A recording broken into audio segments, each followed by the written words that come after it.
Hi, I'm Jesse Plemons. I'm Willem Dafoe. And we're about to do this scene breakdown for Letterboxd. There we go.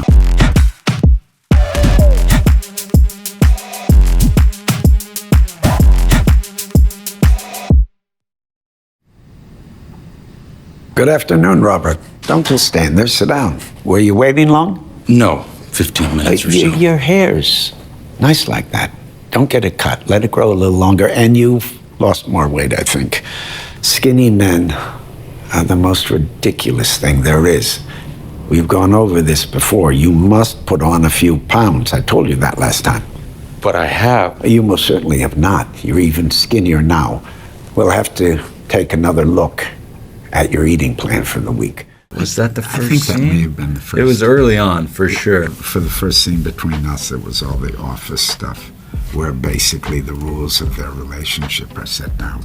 I see it in life. These are the issues. They're basic things about how we treat each other and how our identity gets formed and how we get certain ideas about how to interact with each other. And it's in the swirl. It's the stuff that we deal with every day, maybe not consciously, but I think this movie deals with a lot of those themes. Although Robert was being controlled in every aspect of his life, there was something that felt very liberating about playing him in some way, which might be a part of this whole dynamic where it's like everything is decided for you, and then that opens it up. And that's part of the joke, how people crave a certain kind of structure, right? Yeah. And a certain kind of identity, and they're like, oh, I got this. I know what my life is, and that's a comfort to them. Right. But there's also the shadow side of that, is it can be really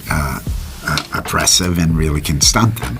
So those are the kind of things that are floating around in there.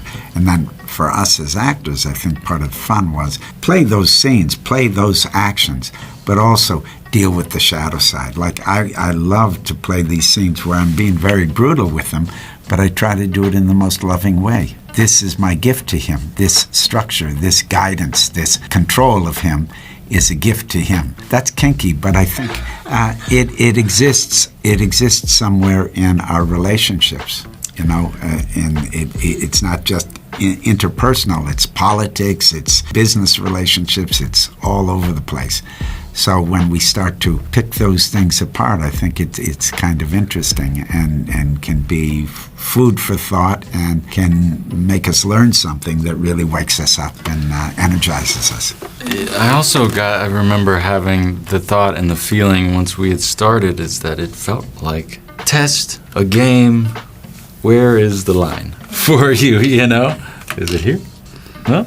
And I think, all of these surreal, absurd, dreamlike, nightmarish scenarios, they do have real-world realities, and this is just this sort of roundabout, unusual way in, but I think that way in can be even more revealing and kind of impactful because you're not looking at it in this analytical way. You're just feeling this sort of these extremes. It's so fortunate to be able to have work that engages you, because sometimes I see people that hate what they do for work, and they do it so much of their lives that, they find outlets, and in their free time, they find ways to distract themselves, but in the end, it makes for a pretty miserable life if you're not doing what you want to do.